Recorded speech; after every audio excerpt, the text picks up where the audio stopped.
അങ്ങനെ ലീക്കായി അവസാനം നമ്മുടെ സോണി തന്നെ ഒഫീഷ്യലായിട്ട് ആ സ്പൈഡർമാൻ ബ്രാൻഡ് ന്യൂയുടെ സെക്കൻഡ് ട്രെയിലർ റിലീസ് ചെയ്ത് കഴിഞ്ഞു. പക്ഷേ എന്നാലും ആ ട്രെയിലറിൽ ഒരുപാട് ഹിഡൻ ഡീറ്റെയിൽസുകളുണ്ട്. അതായത് നമ്മൾ ആ ട്രെയിലറിൻ്റെ ഒരു ബ്രേക്ക് ഡൗൺ ഓൾറെഡി ചെയ്തിട്ടുണ്ടെങ്കിലും അതിൽ നമ്മൾ മിസ് ചെയ്തിട്ടുള്ള ഒരുപാട് കാര്യങ്ങളുണ്ടാവും. പക്ഷേ അതെന്തൊക്കെയാണെന്നും മാത്രമല്ല മൊത്തത്തിലൊരു വില്ലൻ ആരാണെന്നുള്ളൊരു സംഭവം തന്നെ നമുക്കത് പിടികിട്ടിയിട്ടുണ്ടാവില്ല. ആ ഒരു വില്ലനായിട്ട് അതിലൊരു ക്യാരക്ടറിനെ പോർട്രേ ചെയ്തിട്ടുണ്ടാവും, പക്ഷേ ആ ഒരു ക്യാരക്ടർ അല്ല എന്നുള്ള രീതിക്കാണ് ഇതുവരെ വന്നിട്ടുള്ള ലീക്സും സിനപ്സിസും ഒക്കെ പറഞ്ഞിട്ടുള്ളത്. സോ അതിലെന്തൊക്കെയാണ് പറഞ്ഞിരിക്കുന്നത്? പിന്നെ പ്രത്യേകിച്ച് എടുത്തു പറയേണ്ടത് നമ്മുടെ ഹൾക്കിൻ്റെ കാര്യം. കാരണം നമ്മൾ ആ ട്രെയിലറിൽ കണ്ടിട്ടുള്ള ആ ഹൾക്കിനെ ആയിരിക്കില്ല ചിലപ്പോൾ നമ്മൾ പടത്തിൽ കാണാൻ വേണ്ടി പോകുന്നത്. സോ അതെന്തൊക്കെയാണെന്നൊക്കെ നമുക്ക് ഡീറ്റെയിൽ ആയിട്ടൊന്ന് നോക്കിക്കളയാം. ഇതിൽ ഫസ്റ്റ് തന്നെ എടുത്തു പറയേണ്ടത് നമ്മുടെ സ്പൈഡർമാൻ്റെ സ്വിങ്ങിങ് സ്റ്റൈലാണ്. അതായത് ഈ പടം റിലീസാവുന്നതിന് മുമ്പ് തന്നെ ഈ പടത്തിൻ്റെ ഡയറക്ടർ പറഞ്ഞിട്ടുണ്ടായിരുന്നു, അതായത് ഇതുവരെ കാണിക്കാത്ത രീതിക്കുള്ള സ്പൈഡർമാൻ്റെ ഒരു സ്വിങ്ങിങ് സ്റ്റൈലായിരിക്കും നമ്മൾ ഈ പടത്തിൽ കാണിക്കാൻ വേണ്ടി പോകുന്നത്.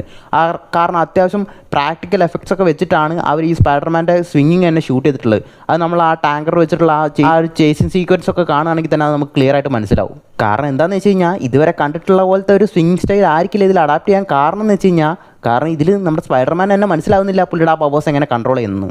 അതായത് ആ ട്രെയിലറിൽ തന്നെ ഒരുപാട് ഷോട്ടുകൾ നിങ്ങൾ ശ്രദ്ധിച്ചാൽ കാണും. അതായത് നമ്മുടെ സ്പൈഡർമാൻ വന്ന് ലാൻഡ് ചെയ്യുന്നതും പുള്ളിയുടെ ആ സ്വിങ് ചെയ്യുമ്പോൾ തന്നെ പുള്ളി അതിന് മുമ്പിലുള്ള ഒബ്സ്റ്റക്കിൾസിനെയൊക്കെ ഇടിച്ച് തകർത്തുകൊണ്ടാണ് പോയി വീഴുന്നതും. മാത്രമല്ല ഒരു ലാൻഡ് ചെയ്യാൻ പറ്റാത്ത പോലെ ഒരു വന്ന് വീഴുന്ന പോലെയാണ് പുള്ളി നിൽക്കുന്നത്.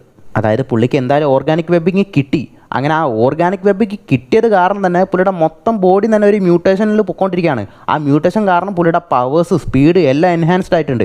അങ്ങനെ ആ പുതിയ എൻഹാൻസ്ഡ് ആയിട്ടുള്ള പവേഴ്സുമായിട്ട് പുള്ളി അഡാപ്റ്റ് ആയിട്ടില്ല ഇതുവരെ. അങ്ങനെ അഡാപ്റ്റ് ആവാൻ വേണ്ടി ശ്രമിക്കുന്നതുകൊണ്ടാണ് പുള്ളി അങ്ങനെ എല്ലാം ഇടിച്ച് തകർത്തു. ഒരു കൺട്രോൾ ഇല്ലാത്ത രീതിക്കാണ് നമ്മുടെ സ്പൈഡർമാൻ ഇപ്പോൾ പൊയ്ക്കൊണ്ടിരിക്കുന്നത്. പിന്നെ അതേപോലെ തന്നെ എടുത്തു പറയേണ്ട വേറൊരു കാര്യമാണ്, അതായത് ആ ട്രെയിലറിൽ തന്നെ ബാക്ക്ഗ്രൗണ്ടിൽ ഒരു ക്യാരക്ടർ പറയുന്നുണ്ട്, അതായത് ഇതിനൊക്കെ ഇമ്മ്യൂൺ ആയിട്ടുള്ളത് ഈ മൈൻഡ് കൺട്രോളിങ് പോലത്തെ സംഭവത്തിനൊക്കെ ഇമ്മ്യൂൺ ആയിട്ടുള്ളത് നമ്മുടെ സ്പൈഡർമാൻ മാത്രമാണെന്ന്. അതെന്താണ് പുള്ളീനെ ആ മൈൻഡ് കൺട്രോളിങ് വെച്ചിട്ട് പുള്ളീനെ കൺട്രോൾ ചെയ്യാൻ പറ്റില്ലെന്ന് ചോദിച്ചു കഴിഞ്ഞാൽ അപ്പോൾ നമ്മൾ കുറച്ച് മുമ്പിലേക്കൊട്ടൊന്ന് എത്തി നോക്കേണ്ട കാര്യമുണ്ട്. അതായത് നോവേ ഹോമിൽ നമ്മുടെ സ്പൈഡർമാനെ പുള്ളിയുടെ ആ ബോഡിയിൽ തന്നെ പുള്ളിയുടെ സോളിനെ നമ്മുടെ ഡോക്ടർ സ്ട്രേഞ്ച് പിരിച്ചെടുക്കും.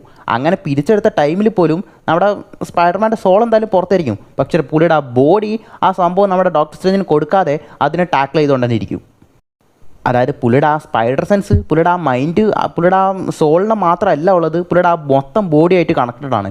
ആ ഒരു കാരണം കൊണ്ടായിരിക്കണം ഈ മൈൻഡ് കൺട്രോളിങ് സംഭവം നമ്മുടെ സ്പൈഡർമാൻ ഒരുപക്ഷെ എഫക്റ്റ് ചെയ്യാത്തത്. അതുകൊണ്ടായിരിക്കും അത് നമ്മുടെ സ്പൈഡർമാൻ മാത്രമാണ് ഇമ്മ്യൂൺ ആയിട്ടുള്ളതെന്ന് പറയുന്നത്. പക്ഷെ അപ്പോഴും വേറെ ചെറിയൊരു ഡൗട്ടുണ്ട്. കാരണം ഇതിൽ നമ്മുടെ ഫ്രാങ്ക് കാസിലും ചിലപ്പോൾ ഇതിന് ഇമ്മ്യൂൺ ആണോ എന്നുള്ളൊരു ഡൗട്ടും കൂടി ഉണ്ട്. കാരണം എന്താണെന്ന് വെച്ച് കഴിഞ്ഞാൽ ഈ ട്രെയിലറിൽ തന്നെ ഒരു സ്പെസിഫിക് ഷോട്ടിൽ ആ മൊത്തം ആ മൈൻഡ് കൺട്രോളിങ് പോലത്തെ ഒരു വേവ് പോലത്തെ ഒരു സാധനം മൊത്തത്തിൽ ഇങ്ങനെ പടർന്നു പോകുമ്പോൾ ഒരു വേവ് പോലെ പോകുന്നത് നമുക്ക് കൃത്യമായിട്ട് അത് കാണാൻ പറ്റും. അങ്ങനെ എല്ലാവരും അതിൽ പെട്ടിരിക്കുന്നതും, പക്ഷേ നമ്മുടെ ഫ്രാങ്ക് കാസിൽ മാത്രം അതൊന്നും എഫക്റ്റ് ആവാത്ത പോലെ പുള്ളി പന്തം കണ്ട പെരിച്ചതിനെ പോലെ അങ്ങോട്ടും ഇങ്ങോട്ടും നോക്കി നിൽക്കുന്നുണ്ട്. ആക്ച്വലി അവിടെ 2 പോസിബിലിറ്റീസ് ആണുള്ളത്. ഒന്ന്, ഒരു പക്ഷേ നമ്മുടെ സ്പൈഡർമാനെ പോലെ നമ്മുടെ ഫ്രാങ്ക് കാസിലും ചിലപ്പോൾ പുള്ളിയുടെ മൈൻഡിൻ്റെ ആ ഒരു കൺട്രോൾ വിട്ട കാരണം പുള്ളിയും ചിലപ്പോൾ ഇമ്മ്യൂൺ ആയിരിക്കും. കാരണം നമ്മുടെ ബോയ്സ് സീസണിൽ തന്നെ നമ്മുടെ ഫ്രഞ്ചി ചെറുപ്പത്തിലെ തന്നെ ഒരുപാട് മരുന്നൊക്കെ അടിച്ച് കയറ്റിയത് കാരണം തന്നെ പുള്ളിയുടെ മൈൻഡ് മൊത്തത്തിൽ കൊളാപ്സ് ആയി. അതുകൊണ്ടാണ് പുള്ളീനെ മൈൻഡ് കൺട്രോൾ ഒന്നും ചെയ്യാൻ പറ്റാത്തതെന്ന് അതിൽ ക്ലിയറായിട്ട് ഒരു എപ്പിസോഡിൽ ക്ലിയറായിട്ട് പറയുന്നുണ്ട്. അതേപോലെ ഇതിൽ നമ്മുടെ ഫ്രാങ്ക് കാസിലും ഒരുപാട് ഡിപ്രഷനും മെൻ്റൽ പ്രഷറും അങ്ങനെയൊക്കെ ഒരുപാട് മോശമായിട്ടുള്ള അവസ്ഥയിൽ കൂടെ പുള്ളി ഓൾറെഡി പാസ് ചെയ്തിട്ടുള്ളതുകൊണ്ട് തന്നെ പുള്ളിയുടെ മൈൻഡ് മൊത്തത്തിൽ ചിലപ്പോൾ താളം തെറ്റി കിടക്കുകയായിരിക്കും. അതുകൊണ്ട് മൊത്തം കൊളാപ്സായി കിടക്കുന്നതുകൊണ്ടായിരിക്കണം ചിലപ്പോൾ പുള്ളിക്ക് ആ മൈൻഡ് കൺട്രോളിങ് എഫക്റ്റ് ആവാത്തത്. ഇനി അതും അല്ലെങ്കിൽ പുള്ളിനെ ആ മൈൻഡ് കൺട്രോളിങ്ങിൽ നിന്ന് ആരെങ്കിലും പ്രൊട്ടക്റ്റ് ചെയ്ത് നിർത്തുന്ന പോലെ ആയിരിക്കണം. കാരണം അത് മൊത്തം വേവും പോകുമ്പോൾ നമ്മുടെ ഫ്രാങ്ക് കാസിലിൻ്റെ ചുറ്റും മാത്രം എന്തോ ഒരു ഷീൽഡ് പോലെ ഒരു ഡോം പോലെ ക്രിയേറ്റ് ആയിട്ട് നിൽക്കുന്ന കാണാൻ പറ്റും. ചിലപ്പോൾ പുള്ളിക്കാരനെ ആരെങ്കിലും അവിടെ പ്രൊട്ടക്റ്റ് ചെയ്ത് നിർത്തുന്നതായിരിക്കണം. കാരണം അത് ചിലപ്പോൾ നമ്മുടെ ജീൻ ഗ്രേ ആ സേഡി സിങ്ങിൻ്റെ ആ ക്യാരക്ടർ ആയിരിക്കാം. സേഡി സിങ്ങിൻ്റെ ആ ക്യാരക്ടർ ഇതുവരെയും വില്ലനാണെന്നുള്ള രീതിക്കാണ് ആ ട്രെയിലറിൽ പോർട്രേ ചെയ്തുകൊണ്ടിരിക്കുന്നത്. പക്ഷേ ഇതുവരെ കിട്ടിയിരിക്കുന്ന ലീക്സൊക്കെ അനുസരിച്ചിട്ട് ഓൾമോസ്റ്റ് 99% സേഡി സിങ്ങിൻ്റെ ആ ക്യാരക്ടർ ജീൻ ഗ്രേ ആണ്. പക്ഷേ ആ ജീൻ ഗ്രേ എന്ന് പറയുന്ന ക്യാരക്ടർ ഒരു വില്ലനോ ആൻറ്റി ഹീറോയോ ഒന്നുമല്ല, ഒരു ഹീറോ തന്നെയാണ്. ജീൻ ഗ്രേയുടെ ഉള്ളിൽ ഫീനിക്സ് ഫോഴ്സ് കയറുമ്പോൾ മാത്രമാണ് പുള്ളിക്കാരത്തി ഒരു വില്ലൻ ടൈപ്പിലേക്കായി മാറുന്നത്. പക്ഷേ ഇത്ര പെട്ടെന്നൊന്നും എന്തായാലും മാർവലിലേക്ക് എന്തായാലും ഫീനിക്സ് ഫോഴ്സ് ഇൻട്രൊഡ്യൂസ് ചെയ്യാൻ ചാൻസ് ഇല്ല. അതുകൊണ്ട് എന്തായാലും ചിലപ്പോൾ നോർമൽ പവേഴ്സുള്ള ഒരു ക്യാരക്ടറായിട്ടായിരിക്കും കാണിക്കാൻ വേണ്ടി പോകുന്നത്. അപ്പോൾ വേറൊരു ചോദ്യം വരും, അപ്പോൾ ഇതിൽ ശരിക്കുള്ള വില്ലൻ ആരാണെന്ന്. ആക്ച്വലി ഇതിൽ ടോം സ്റ്റോൺ ഉണ്ടെന്ന് ഓൾമോസ്റ്റ് കൺഫേംഡ് ആയിട്ടുള്ള കാര്യമാണ്. പക്ഷേ ടോം സ്റ്റോണിനെ നമ്മൾ ഇതുവരെ എവിടെയും ട്രെയിലറൊന്നും കാണിച്ചിട്ടുണ്ടാവില്ല. അത് മാർവലിൻ്റെ സ്ഥിരം പരിപാടിയാണ്. അത് ഇതേപോലെ ഒരു ഹൾക്കിനെ വെച്ചിട്ട് ഇവർ ചെയ്തിട്ടുണ്ട്. അത് ഞാൻ കുറച്ച് കഴിഞ്ഞിട്ട് പറയാം. അതുകൊണ്ട് തന്നെ ഈ ടോം സ്റ്റോണിനെ കാണിക്കാത്തതുകൊണ്ട് ടോം സ്റ്റോൺ ആണ് ഇതിൽ മെയിൻ വില്ലനായിട്ട് വരാൻ വേണ്ടി പോകുന്നതെന്നും ജാക്കൽ എന്ന് പറഞ്ഞിട്ടുള്ള വേറൊരു മൈൻഡ് കൺട്രോളിങ് ചെയ്യാൻ പറ്റുന്ന ഒരു ക്യാരക്ടറിനെ വെച്ചിട്ടാണ് പുള്ളിക്കാർ ഈ പരിപാടിയൊക്കെ ഒപ്പിക്കുന്നതെന്നൊക്കെ പറഞ്ഞിട്ട് വേറെ ഒരുപാട് ലീക്സ് ഉണ്ടായിരുന്നു.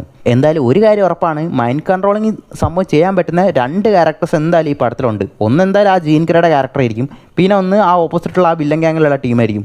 കാരണം അങ്ങനെയാണെങ്കിൽ മാത്രമേ നമ്മുടെ ജീൻ ഗ്രേ ഒരു ഘട്ടം കഴിഞ്ഞിട്ട് നമ്മുടെ സ്പൈഡർമാൻ്റെ കൂടെ ചേരുമ്പോൾ അവർക്ക് ആ വില്ലൻ ക്യാരക്ടറിൽ നിന്ന് ഇവരെ പ്രൊട്ടക്റ്റ് ചെയ്യാൻ വേണ്ടിയിട്ട് നമ്മുടെ ജീൻ ഗ്രേക്ക് പറ്റുള്ളൂ.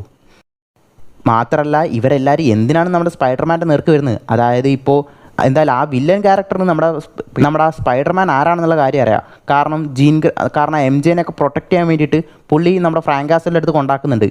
അതായത് നമ്മുടെ ഈ പീറ്റർ പാർക്കർ ഈ സ്പൈഡർമാൻ വേണ്ടപ്പെട്ടവരാണ് ഇവരെന്ന് മനസ്സിലാക്കിയിട്ടുള്ള ആരോ ആണ് ഇതിനൊക്കെ ഇറങ്ങിത്തിരിക്കുന്നത്. മാത്രമല്ല ഇവരൊക്കെ നമ്മുടെ സ്പൈഡർമാന് വേണ്ടിയിട്ടാണ് വരുന്നത്. അതെന്തുകൊണ്ടാണ് വരുന്നത്? ഇപ്പോൾ ഹാൻഡ് ആണെങ്കിലും നമ്മുടെ സ്കോർപ്പിയൻ ആണെങ്കിലും ഒക്കെ സ്പൈഡർമാനെ പിടിക്കാൻ വേണ്ടിയിട്ടാണ് വരുന്നത്. പക്ഷെ അങ്ങനെ വെറുതെ കൊല്ലാൻ വേണ്ടിയിട്ടോ പിടിക്കാൻ വേണ്ടിയിട്ടായിരിക്കില്ലല്ലോ വരുന്നത്. ഇവർക്ക് എന്തെങ്കിലും ഒരു ലക്ഷ്യം ഉണ്ടാവുമല്ലോ. അത് ഇതിന് മുമ്പ് ഇതിൻ്റെ പ്ലോട്ടിലേക്ക് എന്ന് പറഞ്ഞിട്ട് ഞാൻ ഒരു വീഡിയോ ഇട്ടിട്ടുണ്ടായിരുന്നു. അതിൽ ഈ ഹാൻഡ് നമ്മുടെ സ്പൈഡർമാൻ്റെ ബോഡി റിസറക്റ്റ് ചെയ്തിട്ട് അവൻ്റെ ബോഡി എടുക്കാൻ വേണ്ടി ശ്രമിക്കുന്ന അങ്ങനെ വേറെ എന്തൊക്കെ കഥ പോകുന്നുണ്ട്. ചിലപ്പോൾ അതായിരിക്കാം. പിന്നെ ഈ സേഡിസിങ്ങിൻ്റെ ക്യാരക്ടർ 99% ജീൻ ഗ്രേ എന്ന് പറഞ്ഞുകൊണ്ടിരിക്കുന്നുണ്ടല്ലോ. അതേപോലെ തന്നെയാണ് ഇവരിതിൽ പോർട്രേ ചെയ്തുകൊണ്ടിരിക്കുന്നത്. കാരണം ആ സേഡിസിങ്ങിൻ്റെ ക്യാരക്ടറിനെ ആ ഹുഡിയിലൊക്കെ ഇട്ട് കാണുമ്പോൾ എക്സാക്ട് കോമിക്കിൽ നമ്മുടെ ജീൻ ഗ്രേയുടെ ഏതാണ് ഔട്ട്ഫിറ്റ് അതേ ഒരു കോമ്പിനേഷനിലായിരിക്കും പുള്ളിക്കാരത്തിൻ്റെ ഔട്ട്ഫിറ്റ് തന്നെ അതിൽ ഡിസൈൻ ചെയ്ത് കാണിച്ചിട്ടുണ്ടാവുക. ഇനിയിപ്പോൾ എന്തായാലും നമ്മുടെ മ്യൂട്ടൻ സാഗ ആയിരിക്കും വരാൻ വേണ്ടി പോകുന്നത്. മ്യൂട്ടൻ സാഗ എന്ന് പറയുമ്പോൾ അപ്പോൾ നിങ്ങൾ സീക്രട്ട് വാർസ് അപ്പോൾ എൻ ഗെയിം പോലെ ഒരു മൊത്തം ഈ മൾട്ടിവേഴ്സ് സാഗയുടെ അവസാനമായിരിക്കും എന്ന് വിചാരിക്കുന്നുണ്ടാവും. പക്ഷേ എനിക്ക് തോന്നുന്നില്ല. കാരണം ഈ സീക്രട്ട് വാർസ് ഒരു എൻഡിങ്ങിനേക്കാളും ഉപരി അതൊരു സ്റ്റാർട്ടിങ് ആയിരിക്കും എനിക്ക് തോന്നുന്നത്. കാരണം എൻ ഗെയിമിൽ ഇതുവരെ ഉണ്ടായിരുന്ന എല്ലാ ഇൻഫിനിറ്റി സ്റ്റോൺസ് വെച്ചിട്ടുള്ള എല്ലാ സ്റ്റോറീസും അവസാനിപ്പിക്കുന്ന ഒരു സ്റ്റോറി ആയിരുന്നു എൻ ഗെയിം.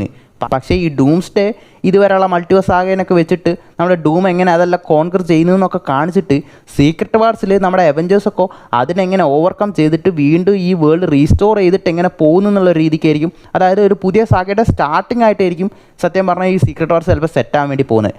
സോ അതിലേക്ക് ഇനി മെയിനായിട്ട് വരാൻ വേണ്ടി പോകുന്നത് മ്യൂട്ടൻസ് ആണ്. ആ മ്യൂട്ടൻസിൻ്റെ ഇൻട്രൊഡ്യൂസ് ചെയ്യുന്ന ഒരു ഫസ്റ്റ് സ്റ്റെപ്പായിട്ടായിരിക്കും ചിലപ്പോൾ ഇപ്പോഴേ നമ്മുടെ ജീൻ ഗ്രേനെ അങ്ങ് ഇൻട്രൊഡ്യൂസ് ചെയ്ത് വെക്കുന്നത്. ഇനിയാണ് നമ്മുടെ മെയിൻ സാധനത്തിലേക്ക് വരുന്നത്. അതായത് ട്രെയിലറിൽ നമ്മുടെ ഹൾക്കിനെ കാണിച്ചിട്ടുണ്ടാവും. പക്ഷേ ഹൾക്കിൻ്റെ ആ ട്രാൻസ്ഫോർമേഷൻ സീനാണെങ്കിലും മൊത്തത്തിൽ പുള്ളിയുടെ ആ ഗ്രീൻ കളർ അങ്ങോട്ട് റിവീൽ ചെയ്യാത്തൊരു രീതിക്ക് പുള്ളിനെ ഒരു ഷാഡോയിൽ തന്നെ നിൽക്കുന്ന പോലെ ആയിരിക്കും കാണിച്ചിട്ടുണ്ടാവുക. പക്ഷേ എന്നാൽ അത് ഗ്രീൻ കളറാണെന്ന് നമുക്ക് തോന്നിക്കുന്ന രീതിക്കായിരിക്കും കാണിച്ചിട്ടുണ്ടാവുക. അതേപോലെ തന്നെ ആ ട്രെയിലറിൻ്റെ എൻഡിങ് സീൻസിൽ ആ മൊത്തം ബിൽഡിംഗ് ഒക്കെ ഇടിച്ച് തകർന്ന് അതിൻ്റെ ഉള്ളിൽ നമ്മുടെ ഹൾക്ക് വീഴുന്നൊരു സീനുണ്ട്. അപ്പോഴും നമ്മുടെ ഹൾക്കിൻ്റെ എന്തോ ഒരു ആ പച്ച കളർ എന്തോ ഒരു മാച്ച് ആവാത്ത പോലെ ഒരു സംഭവം ഉണ്ടായിരുന്നു. പക്ഷേ ആ ഒരു സീന് ഇതിന് മുമ്പ് സ്പൈഡി ട്രാക്കർ എന്ന് പറഞ്ഞിട്ട് നമ്മുടെ ഈ ഒരു ഇതിൻ്റെ ഒരു പ്രൊമോഷൻ്റെ ഭാഗമായിട്ട് നമ്മുടെ നെഡ് ഈ സ്പൈഡർമാനെ ട്രാക്ക് ചെയ്യാൻ വേണ്ടിയിട്ട് സ്പൈഡി ട്രാക്കർ എന്ന് പറഞ്ഞ ഒരു സാധനം ക്രിയേറ്റ് ചെയ്തു. ആ സ്പൈഡർമാൻ എവിടെയൊക്കെ പോകുന്നു എന്നൊക്കെ പറഞ്ഞിട്ട് ആൾക്കാർ നോട്ട് ചെയ്ത് അതിൽ അപ്ഡേറ്റ് ചെയ്യാൻ വേണ്ടിയിട്ട് റിയൽ ലൈഫിൽ അങ്ങനെ ഒരു സാധനം ക്രിയേറ്റ് ചെയ്തെന്ന് പറഞ്ഞിട്ട് ഒരു വീഡിയോ ഇറക്കിയായിരുന്നു. അതായത് സ്പൈഡി ട്രാക്കർ എന്ന് പറഞ്ഞിട്ട് ആ സൈറ്റ് കയറി കഴിഞ്ഞാൽ നിങ്ങൾക്ക് കാണാൻ പറ്റും. അങ്ങനെ അതിൽ നമ്മുടെ ഈ ഹൾക്കിൻ്റെ ഈ സംഭവം കാണിക്കുന്നൊരു സംഭവമുണ്ട്. ഇപ്പോൾ നമ്മുടെ സ്പൈഡർമാൻ പോയിട്ടുള്ള മെയിൻ ആയിട്ടുള്ള ഇൻസിഡൻസ് ഒക്കെ നടന്നിട്ടുള്ള ആ സാധനം അതിൽ ആര് ട്രാക്ക് ചെയ്ത് വെച്ചിട്ടുണ്ടാവും. അതിൽ ഇതേപോലെ നമ്മുടെ ഹൾക്കിൻ്റെ ആ സാധനം കാണിക്കുന്നുണ്ട്. പക്ഷേ ആ ഒരു വീഡിയോയിൽ നമ്മുടെ ഹൾക്കിനെ കാണിക്കുമ്പോൾ ഇതേപോലെ പച്ച കളറിലൊന്നല്ല കാണിച്ചിരിക്കുന്നത്, ഒരു ഗ്രേയിഷ് കളറിലാണ് കാണിച്ചിരിക്കുന്നത്. അതായത് ഇതിന് മുമ്പേ ലീക്സ് ഉണ്ടായിരുന്നു ഇതിൽ ഗ്രേ ഹൾക്കാണ് വരാൻ വേണ്ടി പോകുന്നത്. സോ ആ ഒരു കാര്യം ഇതിൽ കൺഫേം ചെയ്യുന്ന പോലെയാണ് ഇതിലിവർ കാണിച്ചിരിക്കുന്നത്. കാരണം രണ്ടും തമ്മിൽ നല്ല ഡിഫറൻസ് ഉണ്ടാവും. ഇതിലൊരു പച്ച കളറിൽ ടിൻ്റ് അടിച്ച പോലെയും അതിലൊരു ഗ്രേസ് കളറിലാണ് കാണിച്ചിരിക്കുന്നത്.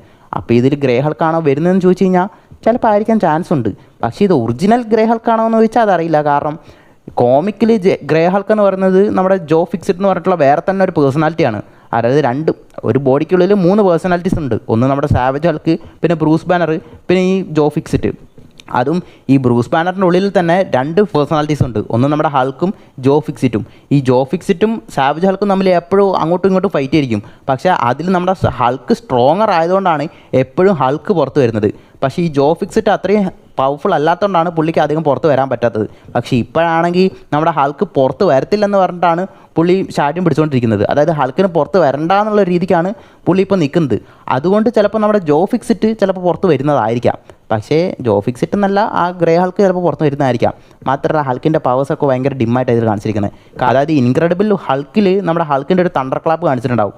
അത്രയും ഒന്നും വരുത്തില്ലെങ്കിലും ശരിയാണ്, അവിടെ ഇവിടെയും കുറച്ചൊരു ഇമ്പാക്റ്റ് ഉണ്ടെങ്കിലും ആ ഒരു പവർഫുൾനെസ് നമ്മുടെ ഈ ബ്രാൻഡ് ന്യൂ ഡേയിൽ കാണിച്ചിരിക്കുന്ന ആ തണ്ടർ ക്ലാപ്പിൽ നമുക്ക് കാണാൻ പറ്റില്ല. മാത്രമല്ല എന്തോ ഒരു കുരങ്ങൻ്റെ മോന്ത പോലെ എനിക്ക് തോന്നിയിട്ടുള്ളത്. ആ ഒരു മോന്തയുടെ ആ റഫ്നെസ് ഒക്കെ ഇവിടെ.